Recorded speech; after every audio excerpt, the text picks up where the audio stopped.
welcome back to the On The Slab Horror Show, the show that we bring to you each and every Friday night. Why we do this on a Friday night? Because Friday night is horror night. This is one of the most popular names that I've had around mentioned to me from the indie scene. This is actor and director, Miss Mia Katz. How are you?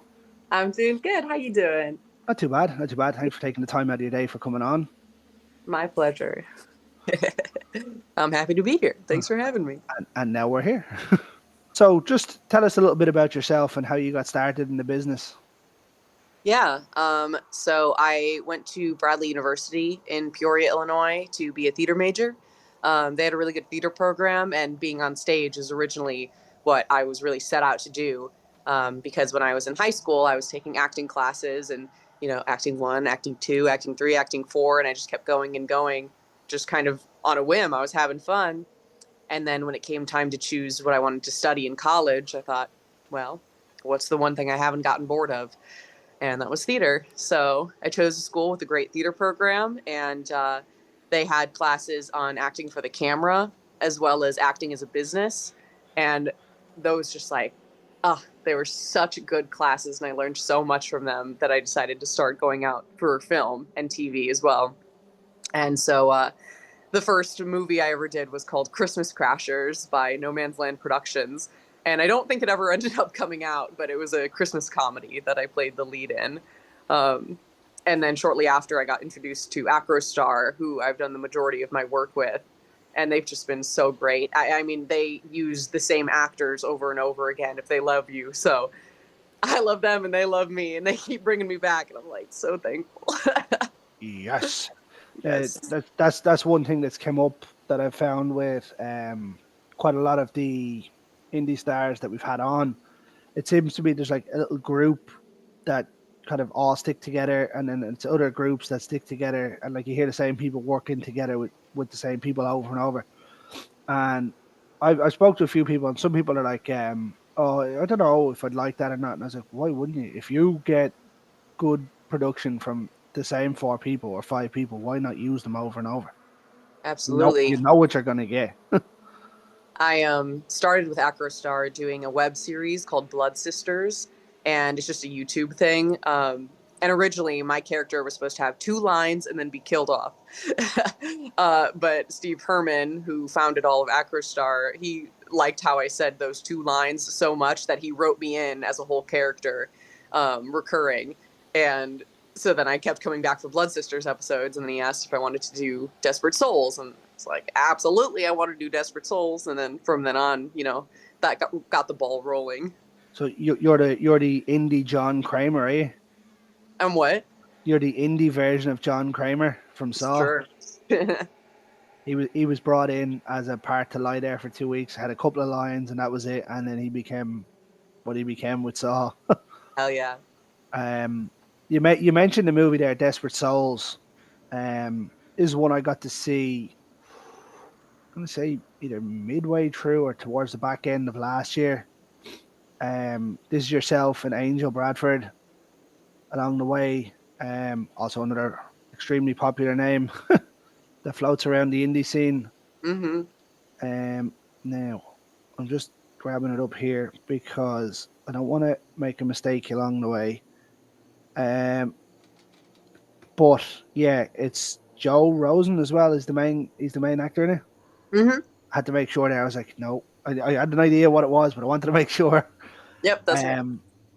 Yeah, this was a different kind of movie. It's not what I expected it to be. This was what's the right way to say it? It's a movie where you don't see much of what's happening for at least maybe 40 to 50 minutes. It's a slower burn movie. Sure. And then it just kicks off a little bit. And then you're like, what the fuck is Yeah. going on here? Yeah, I put it on. I'm like, I was watching. I was like, I'm not really sure what's going on. I figured there was somewhere along the way that it's gonna boil over at some point, and then it does. I was like, oh, and I was like, oh. That was a fun movie for me to film because I feel like I didn't even have to act in it. It was just me being best friends with Magdalena, and as soon as we met, we got along so well that I was like, oh, this is easy. There you go. Like that's that whole thing as well. When you work with certain people and you get on with them, it makes Yeah. things a lot easier. Yeah. It's awesome. So, yeah, I really enjoyed it. Like, obviously, it was sort of set around a bar and an apartment. So, obviously, the set wasn't huge. The cast wasn't overly numerous either. So, you got good time with everybody, and there was a good character arc in it. Mm-hmm. Quite enjoyable. The special effects in it were brilliant as well. The wings that Angel has when she becomes her full demonic self. Spoiler alert. Ah, so cool. I think it looks awesome. I don't know, I don't know how it must have looked in real life, but it looked top drawer on camera. Yeah, I mean, it's epic. It's like that moment in movies where you see the final release and you're like, damn. uh, but yeah, I as I said, I didn't really know what to expect with this, and I vaguely read the synopsis and I was like, no, I'm just gonna watch it. I'll just pop it on. Because at the time I was working on trying to get Steve to come on the show, which we still haven't got to yet, but I'll get there. And I was like, yeah, and like the performances in it were brilliant. Yeah, we've got a super talented casting crew that keep on coming back. I'm super grateful for them. And everyone's so damn chill, too. I love that. If they were any more laid back, they'd be asleep. Yeah, for real.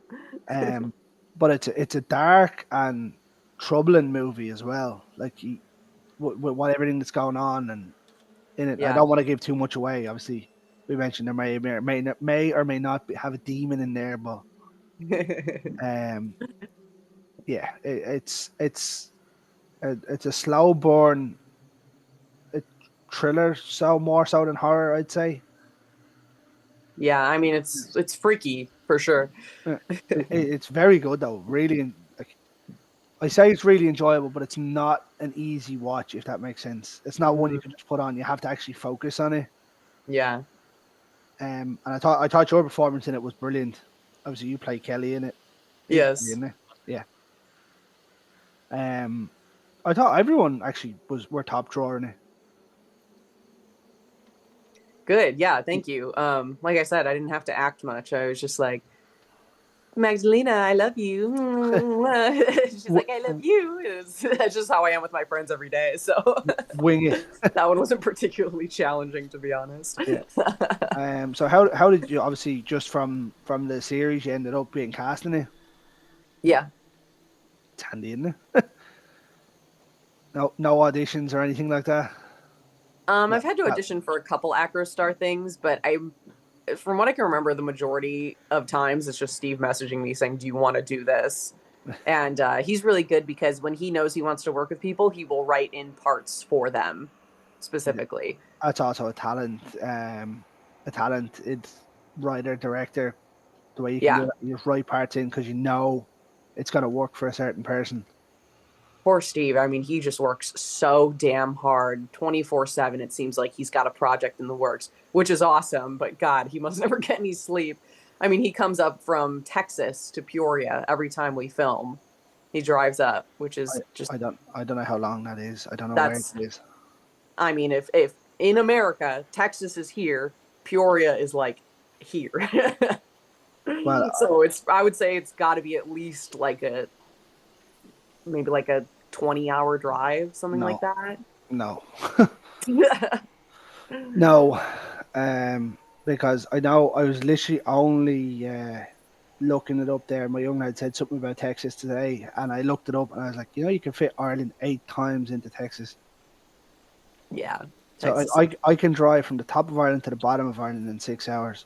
I can drive from the east coast to the west coast in like 2.5 to 3 hours.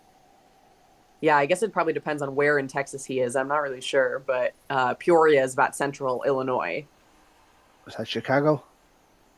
Chicago's more northern Illinois, northeast. And so Peoria's about 3 hours from Chicago. Oh, I know where Chicago is. Yeah. Yeah. Jeez, that's a long drive. Wouldn't it be better to fly?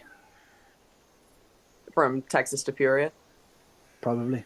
Yeah, well, he brings up a bunch of equipment and stuff, too, so I think he's got to drive. He lugs it all up. Fair play to him. That's commitment to the cause. I suppose though, if you're doing that, like you're obviously committed to it, and you'd probably stay a couple of days or a week or whatever it is, and Right. shoot everything and then go. Yeah. Because you wouldn't be doing that once a week anyway. That's a hell of a Oh, drive. absolutely not. I don't know how he does it. I fucking hate driving 20 minutes, let alone fucking 20 hours. For real.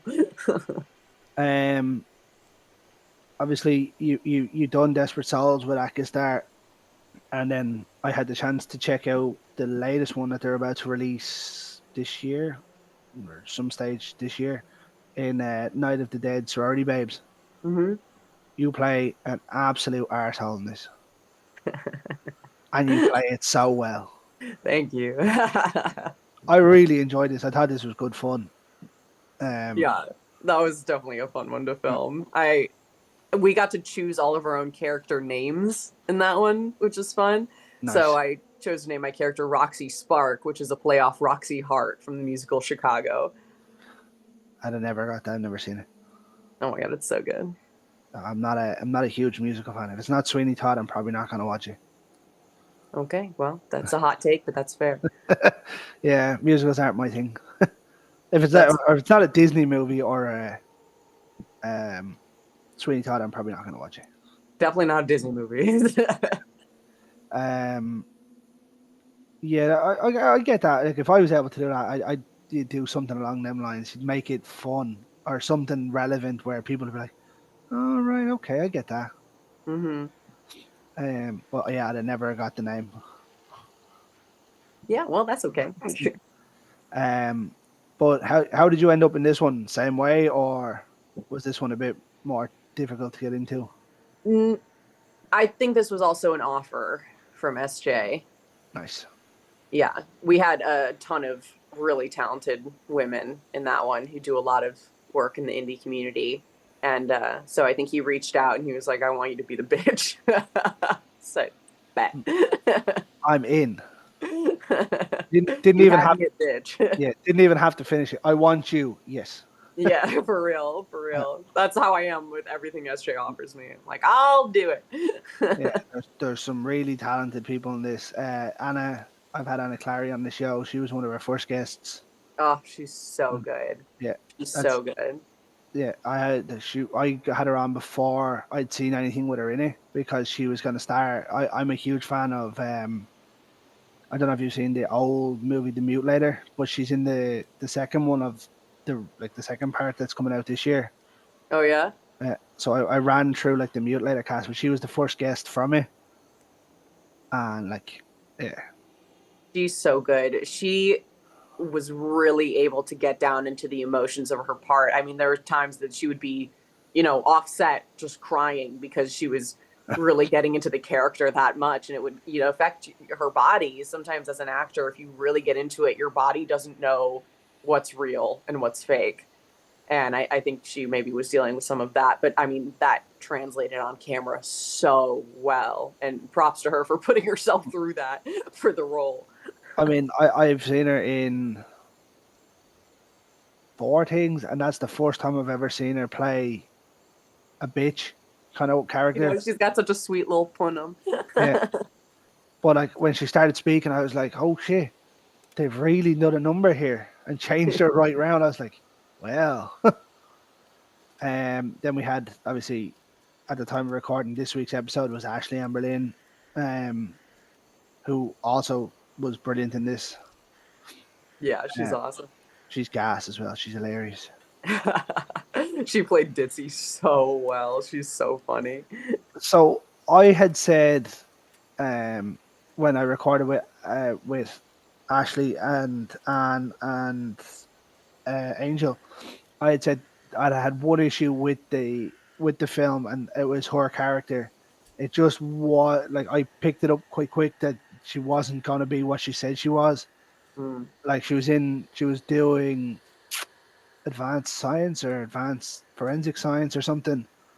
But she was wanting to learn about the BDSM. Yeah, that's the one, or whatever, something along them lines. And she was playing the ditzy character, and I was like, that doesn't work. That was the one thing. Like, and it's only something minor, But it was the one thing that I didn't. I was like, no. And then when she came out as an advance or a journalist, I was like, oh, okay, Blocked it. yeah. I didn't know what it was going to be, but I figured it was something along the lines. I actually thought she was going to be involved in it. But yeah, and then obviously you've got Jessa Flux in there as well, who just seems to be in everything at the minute. Another super, super hard worker. I mean, Jess is absolutely committed to everything she does, and good for her for it because she's just going up and up and up and up in popularity. I really admire her. Yeah, I've seen her. I've seen her on Facebook and stuff. She's doing something. She was doing clown college or something as well. I was like, what the fuck is going on here? But yeah, like the list, Mel was brilliant as well. As the lawyer, yeah. Yeah, I like, and then I obviously had Anne and Lynn as well. Like, it's just the cast was brilliant, and for a cast of what, 8 people maybe, Something like that. it was. You're missing Kelsey. Oh, Kelsey, Kelsey living good, Yes. Yeah, she was brilliant as well. Like the dynamic between the 6 of these, and obviously Angel in there as well. Between the 6 of them was hilarious. Obviously the shy one, you had the out there one, and then you had the 2 promiscuous ones, give or take. Do you know what I mean? And then you had yourself in there as well, who's leading the pack. But yeah, I thought it was brilliant, and then like I thought you played the arsehole really well. Thank you. I thought what they were gonna do was have the 2 sisters make you look like the arsehole just for no reason. I thought that would have been a good way to do it, but what they did was good though. They just let you do all the dirty work. Yeah, I was their henchman. Henchwoman. Yeah. But yeah, I thought it was very good. Very it wasn't too. The story wasn't too out there. It was nice and easy to follow. And then obviously I said there was a twist in there that even got me. I was like, damn. I don't want to go too much into it though because obviously the movie's not out yet. I think the special effects in that one are pretty damn good too. Oh yeah, they were fucking brilliant. Was it Kelsey and Angel done it? The lighting in some of those shots are just that's some of Acrostar's best work in terms of lighting as well. I think it's. They were Anne and I were saying that the house was like full of windows, so they had like curtains everywhere. Yeah. And I mean, you wouldn't have been able to tell it was daytime or nighttime. Like, yeah, and I mean, God bless the Acrostar crew because when we were filming that, I was also in a play. So originally it was scheduled to we would just film everything at night. It would make it a lot easier, but God bless them. They worked around my schedule so I could do the show, do the movie and then do my show at the same time. So they filmed everything during the day and they, worked their ass off to get all these blackout curtains up and then get me out when I needed to be out. It just, they did not need to do that. And they did. They did it for me. So had you got far to travel from set to play then? Yeah, I had to travel. So we would start filming around 7 a.m. every morning, 7:30. And then I'd film until about maybe 6 p.m., something like that. And then maybe like 5. And then I'd bust ass and drive an hour over to go perform my show. And then I'd drive an hour back to set so we could start the whole thing over after the show the next day, probably getting back around 11. So you were exhausted. Oh my God. I got so sick. Same thing when we filmed the proof of concept for Sorority Babes a few months before that. Same thing. I was doing a show, and so I was filming and then doing the show and then driving back and whatever. And that was the same time that we had the premiere for They Came Back From Somewhere, so I drove another hour to go to that. And all of this is totally worth it, by the way. I'm definitely not complaining, but God, I got so sick. I just straight up did not leave the house for 3 days. And I did not get off the couch for 3 days. I don't blame you. Like, I was so exhausted. I do 5 days a week and come on a Saturday. I'm just lying on the sofa going, no. Yeah, but God bless him for making it work for me because I'm just someone who thinks I can be, multiple places at once. Seem to be able to do it. So far, so good. What happens? You can't burn the candle at both ends, though. Yeah. But obviously, acting has become quite popular. And as I said, there's been a few people that have dropped your name in to me as well. And I'm like, yeah, I'll work on it. But obviously, you're a busy person as well. So Well, I I know always make time for you, Greg. everyone always makes time for me. But I appreciate you. Apart from Steve, we couldn't work one out there. We'll get there. Someday. But obviously, you've done your directing, co-directing with Steve at Return of the Corn Zombies, Hmm. which you only told me before we came on. The first part is on YouTube, so I'll have to get on and watch Yes. that. Yes. Attack of the Corn Zombies I was in as an actor, and that's on YouTube. And then Return of the Corn Zombies I'm not in, but I co-directed with Steve, and God, that filming that week was like one of the highlight weeks of my life. It was so fun. Nice. This one takes a much different turn than Attack of the Corn Zombies. Attack of the Corn Zombies is more of a comedy, and Return is more of a dark, post-apocalyptic feel. And it's starring Hunter Redfern and Chloe Lutz, along with Angel Bradford and a couple others that you've seen in some of the other projects. And God, it's just, mm, yeah. There's some scenes in there that are so like emotionally raw and beautiful, and our actors did such a good job. I mean, I just really couldn't have asked for a better group of people to work with. Hunter's my boy. We had him on the show a while back, and when we were recording, there was a hurricane or a tornado or something going through his village, and the man was still committed to coming on. Oh my gosh. Yeah, I'll tell you something funny. Hunter said to me after we had wrapped filming Return to the Corn Zombies on the last day, he goes, "You know, Mia, I really thought you were going to be a bitch, but you're not. You're a total sweetheart." He's like a big giant teddy bear, that lad. I don't know why he thought I was going to be a bitch. Maybe he's seen sorority babes.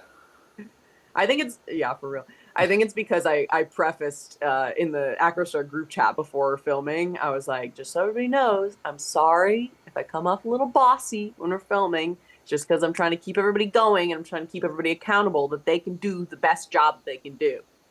I don't want to work with no lazy actors. I want you guys to be fucking on it and be awesome. And they Well, I were. mean, if you're the director, you're the director. You got to do these things. That's what I'm saying. I didn't even have to be a bitch because everyone was just already awesome. I mean, like you could be hard up as a director, and then just really nice afterwards. Like some people just go into work like you can't. Sometimes you can't work with your friends because work you and friends you different people. Yeah, for sure. And I was prefacing saying I might be bossy. Really, that was just me saying I'm going to be assertive, Yeah, because people take assertive women as being bossy. And I'm like, no, I'm not bossy. I'm not rude about it. I'm just a leader. you do what I tell you to do when I tell you to do it, and that's the end of it. Um, I'm open what, to feedback, though. I don't what happens? bite. Please don't kill me. Um, no, I'm looking forward to seeing that now. I've seen some of the stills that have gone up and the behind the scenes bit. And obviously, as I said, I didn't know that the first one was on YouTube, so I'll go and watch that now over the next couple of days. Yeah, please Uh, do. Have you and seen They Came Back from Somewhere?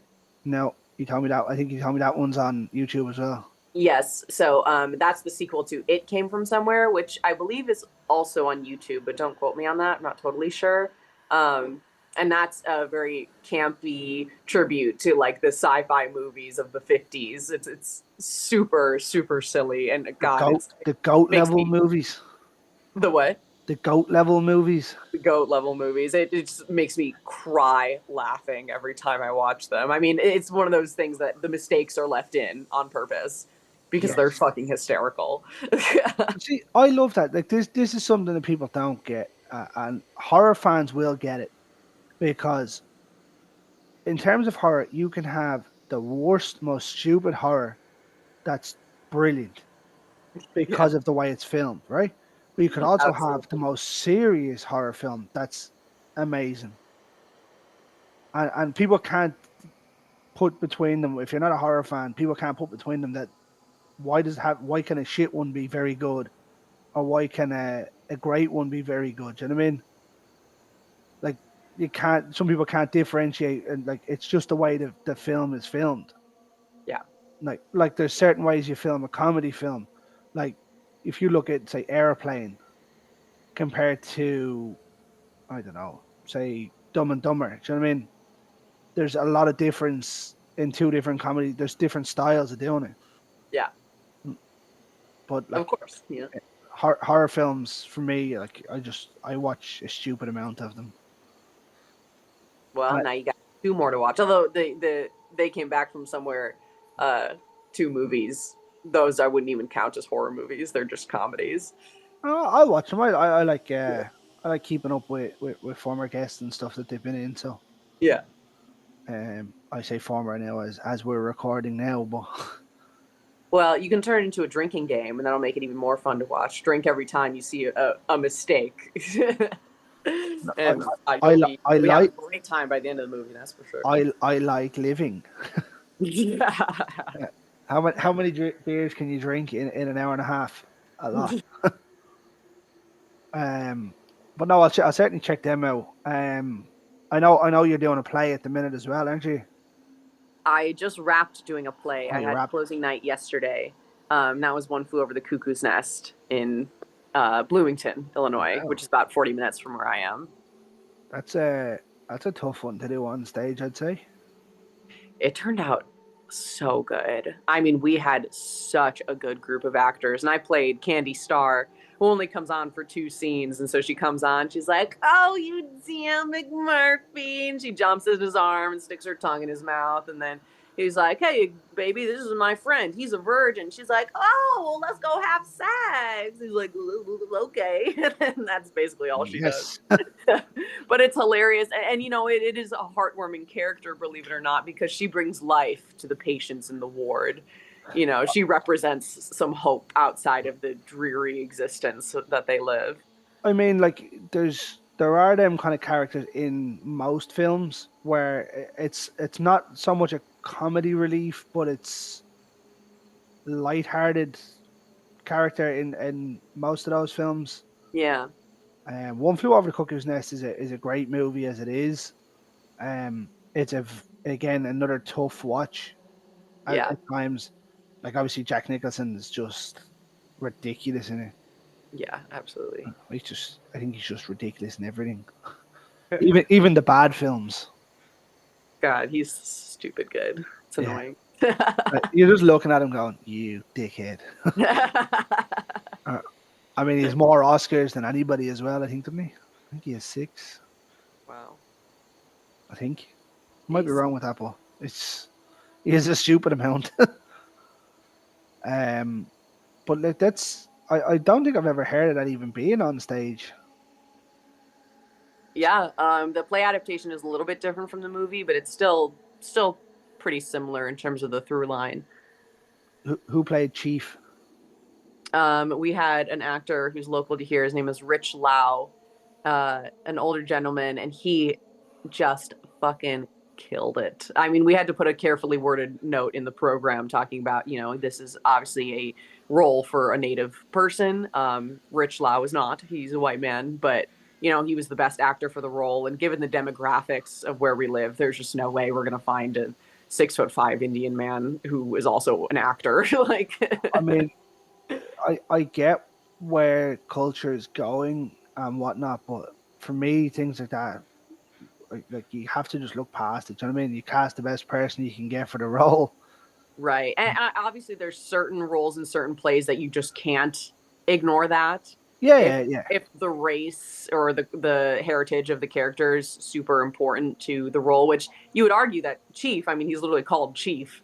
You would argue that it is, but you know, I would say the play is worth doing, even if you can't match up heritage characters perfectly with the actor. He's called Chief in the film, but yeah, I'm nearly sure that's not his actual name. Do you know what I mean? Like when you think about it, if you look back to Jaws, right? right. Quint calls Brody Chief for the whole film. Mm-hmm. Do you know what I mean? Yeah. So I don't even know if they say his real name. They call him Chief throughout the play too. That's I know. Well, yeah, I suppose, but I take it that it's probably not his name. I'd say somewhere in the script he has a name. Yeah, probably. Yeah. But no, it was a great movie, great character. Yeah, yeah. Oh my gosh, he did the way that Rich Lau performed that. He's just so grounded, but you can still see the turmoil like pouring out of him just in the minute changes in his facial expressions. I mean, God, it was like he was born to play that role. You know, besides the whole race thing, he's just he just performed it brilliantly and with sensitivity. And I mean, I really But I couldn't have done it better myself. That's for sure. within that, like there you go. He's done it to a perfection theoretically. Well, I Yeah, can't say he has or he hasn't, but I'll take your word for it. yeah. So So like no one should really be offended. Like, yeah, okay, he might not be an Indian guy, but if he done the part justice, it's not like he's doing it in a bad way. right, Do you know what I right. mean? That's If what you, if you approach it with sensitivity and awareness, I then like. that's the best you can do. Yeah, like you get people that do say like blackface doesn't go down well anymore. Right. We definitely didn't do No, that. but you know what I mean. Like it's not like you painted him brown or No, God. whatever. Do you know what I mean? Like to make it look that way and make it more racially insensitive. Yeah, no, definitely not. So just cast him as a white guy and leave him there. Just call him chief. Hmm. Do you know what I mean? Why not? And if it worked well, it worked well. Yeah.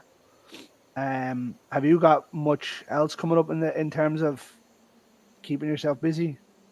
Yeah. I am filming a movie in Indianapolis soon.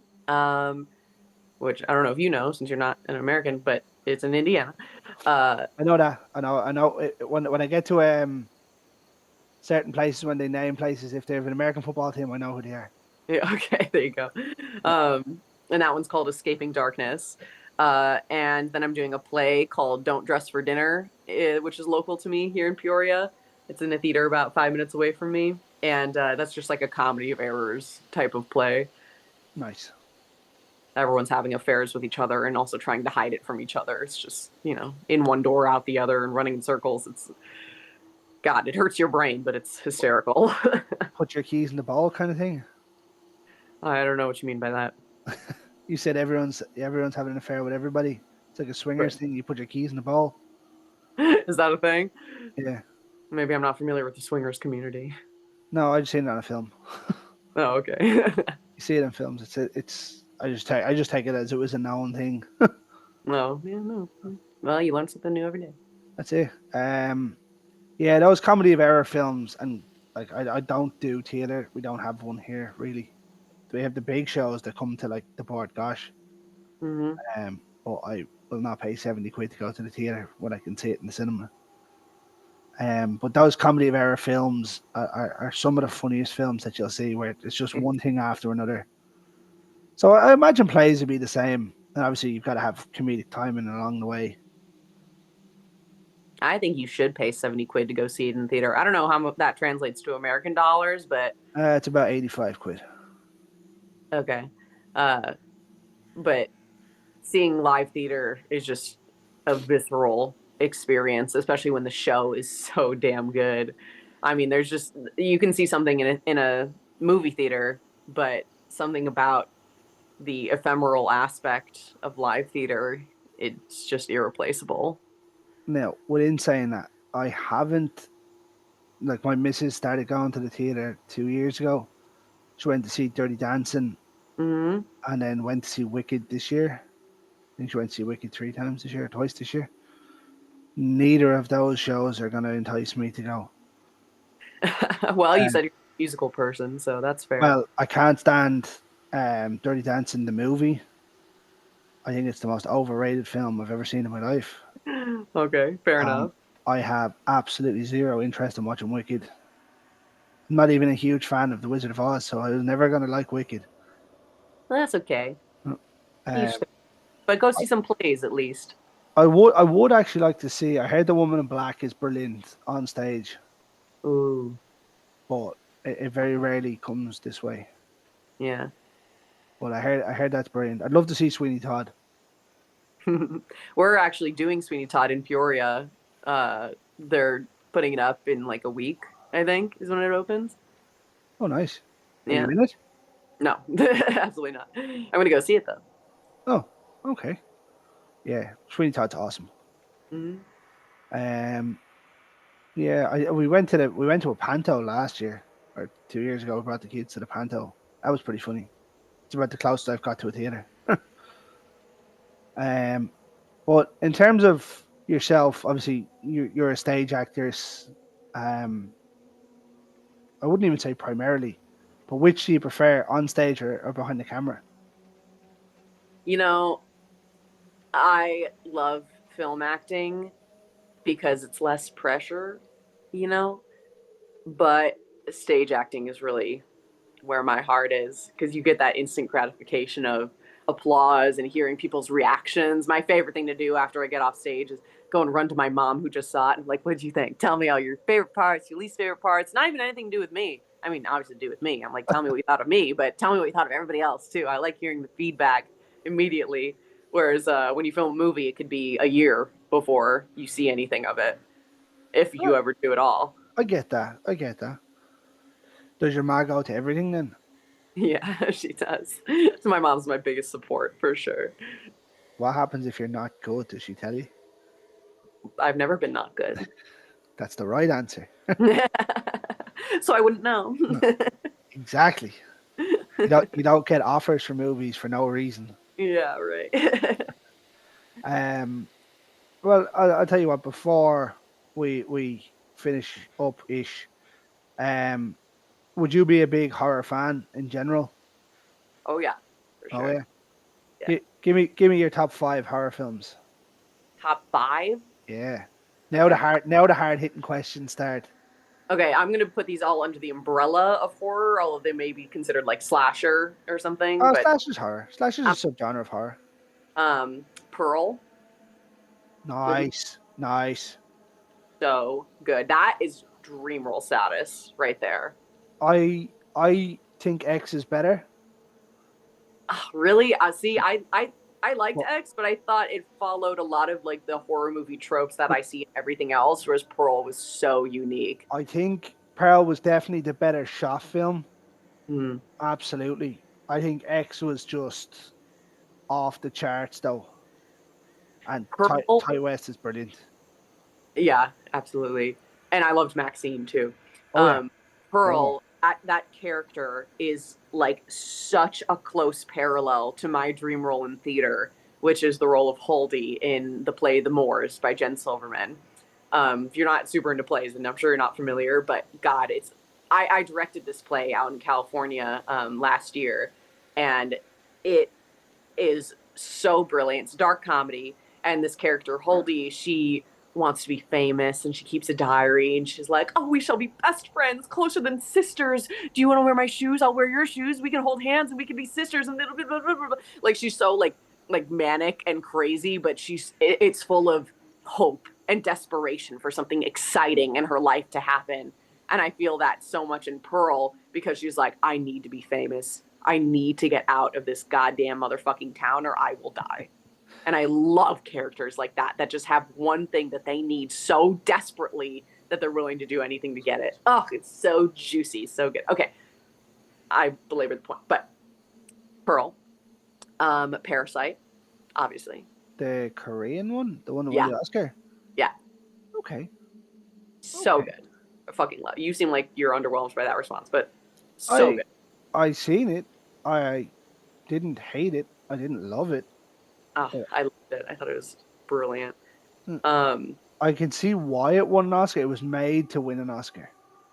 yeah, Like yeah. there's certain films that are filmed to be good films, certain films that are filmed to win awards, in Mm. my opinion. That was filmed to win an award, and And it won because it's fucking good. it is good, absolutely. It's not one that I'd rush back to watching.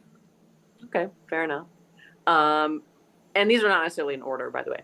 Um, next one, I would say, oh my gosh, I just watched this movie called Men.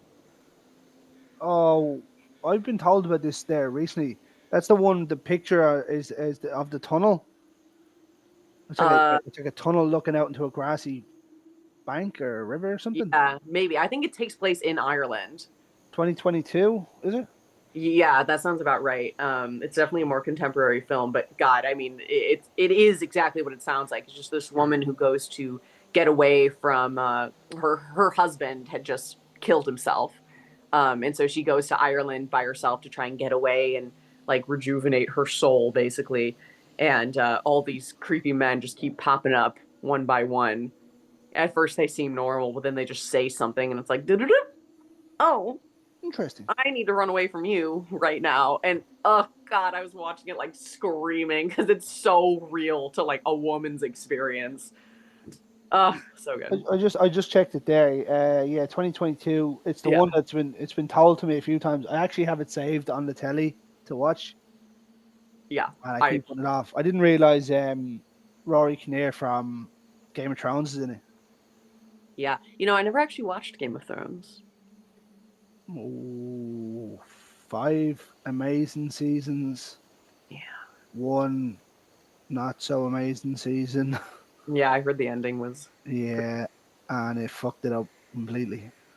But that's for a different story. yeah. That was a touchy subject for a while. Yeah, for real. Okay, so I got Pearl, I got Parasite, I got Men. Um for a found footage to be thrown in there, Creep and Creep 2, I'll put I haven't seen them.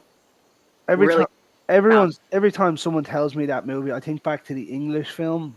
I don't know whether you've ever seen that one. It's 2002. It's filmed in. Have you ever been to England? Mm. Well, you know, obviously, like you have the subway, they have the thing called the Underground, Mm-hmm. and it's filmed in the Underground in one of the stations in London. And she falls asleep and gets locked in, and she's walking the tunnel, and there's this like weird creature thing hunting them in the tunnels. It's so good. Ooh, that's scary. Oh, it's so good. And then you know what? For my last one, just to throw it in there because fuck it, I'm gonna say Zombieland. I only watched that the other night. It's so fucking. That has one of the best cameos ever in it. I Like, love Zombieland. I would say that's my favorite zombie movie. oh, that's a bold call right there. I know. Everyone's gonna say like, Night of the Living Dead or whatever, but Zombieland, I grew up with it, so it's just got that Oh, place oh, in my heart. I wouldn't have went there now. I would have went favorite zombie movie, probably Shaun of the Dead. Yeah, that's a good one too. I hear that one a lot. And then I'm part of a small minority that prefers the '03 Dawn of the Dead remake, the Zack Snyder one, Hmm. than the original. I'm one of those people. Um, yeah, no, Zombieland is awesome. I think the four that was just crushed it. I fucking love Woody Harrelson too. He's just a machine and everything. That whole Bill Murray thing was so good though. I went to see that on opening night in the cinema, and I was sitting there, and they were like, we're going to the A-listers," and they seen the BM, and I was like, "Oh shit, that's Bill Murray's house." And then Bill Murray comes in, and I was like, "Oh, what a cameo!" Although Hell I'm yeah. not sure it can actually be counted as a cameo anymore because he's in it for a good 2 or 3 minutes. Yeah, right? Mm. And then they done the same in the second one where they brought a different cameo in. I was like, "Oh, okay."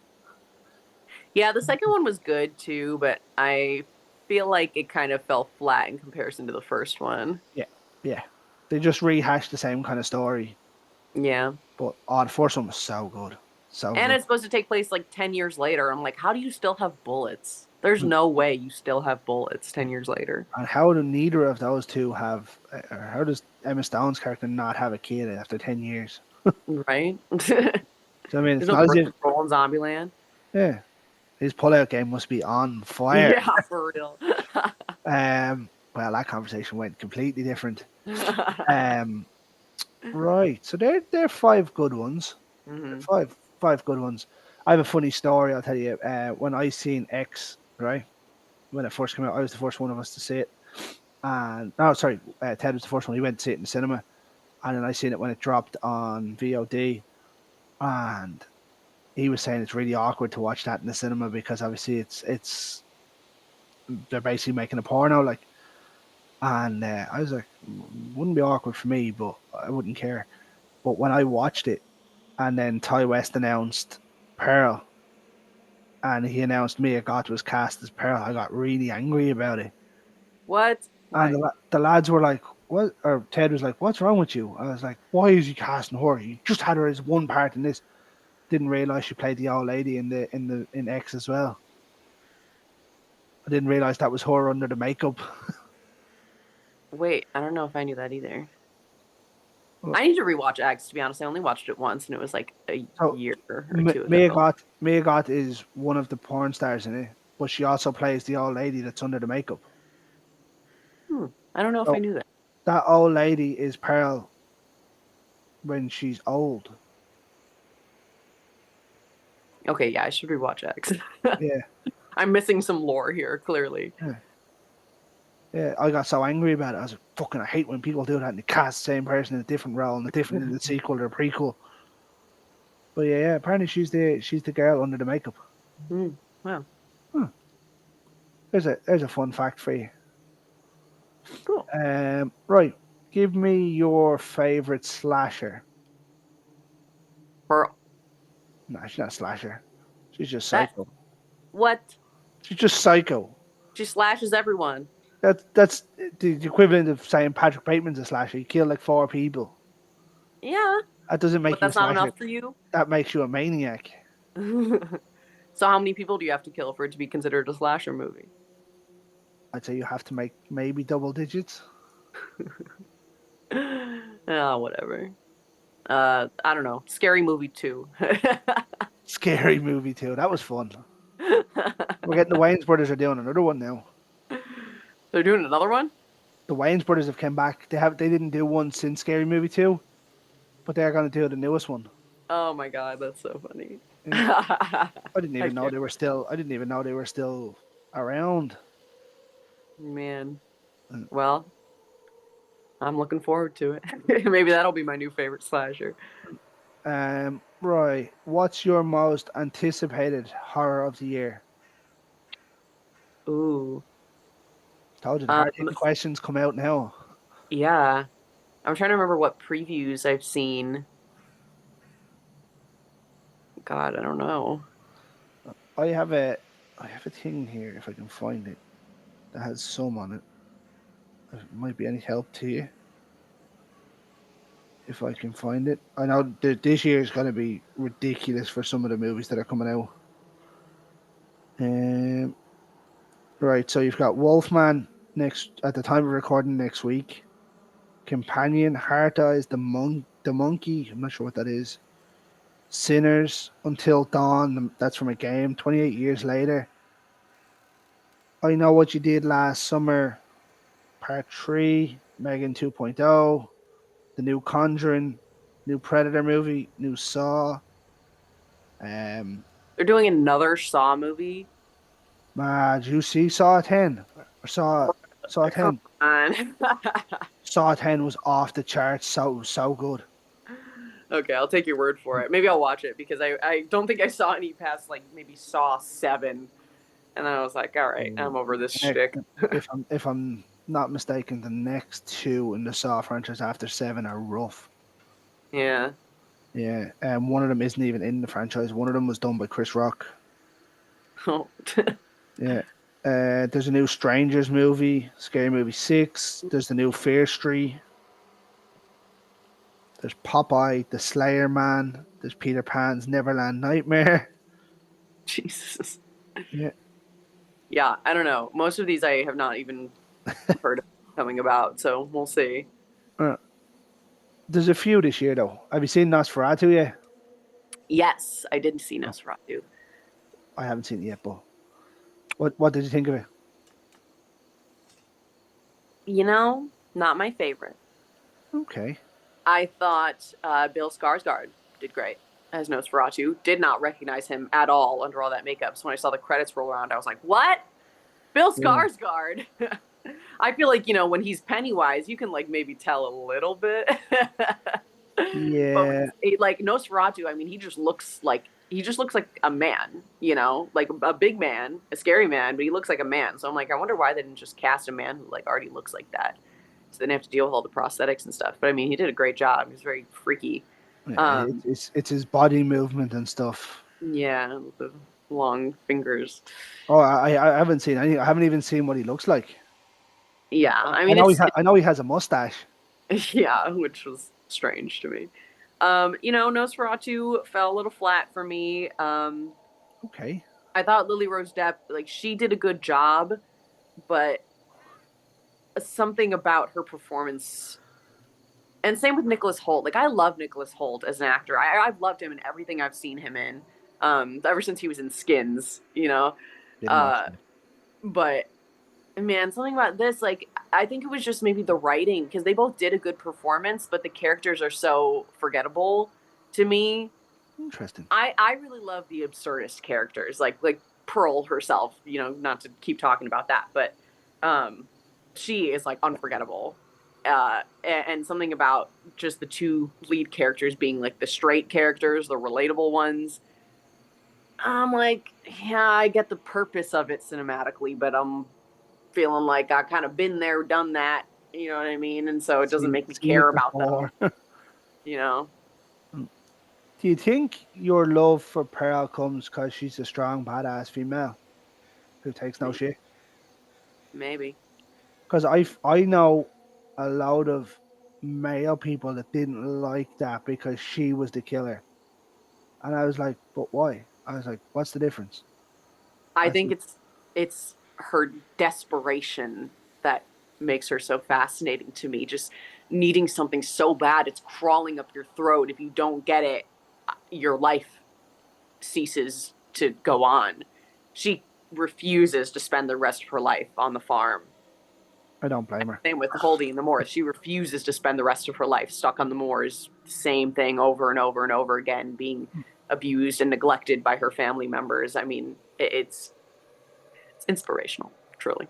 I mean, I don't blame her. I wouldn't want to live on a farm in the middle of nowhere. Yeah, Do you know what I mean? And like our parents weren't exactly fucking stellar people to her either. right. They got theirs. She just wanted to be admired and adored. I mean, That whole scene in Pearl where she's doing the dance audition, ugh, it's so gripping. she My sister really sent me a didn't do clip that of well. that once and she's like, cringe. I'm like, no, it's not cringe. It's so powerful. It I actually got banned off a Facebook group. So when Pearl came out, you know the scene where she's standing looking at the scarecrow, Yeah. and people were like, "Oh, look, he's only stealing it from Wizard of Oz." I said, "He's not stealing anything." I says, "What are you, stupid?" I says, "He's obviously paying homage to Wizard of Oz. It's not stealing from anything." I mean, a scarecrow's a scarecrow. Like, there's scarecrows in plenty of horror movies. Uh, I was like, it's just him paying homage, and he does it in a couple of films as well. Like he does it. I don't know if you've ever seen his old movie, The Innkeepers. Mm-mm. There's little tributes in that to like The Shining and stuff. Well, I took that to ours. The Innkeepers was one of his first movies. It's really good. It's about ghosts in a hotel. Cool. Yeah, you should check that one out. Okay. I'll add it to the list. The list gets longer and longer. Yeah, for real. Um, but Mia, it's been a pleasure to have you on.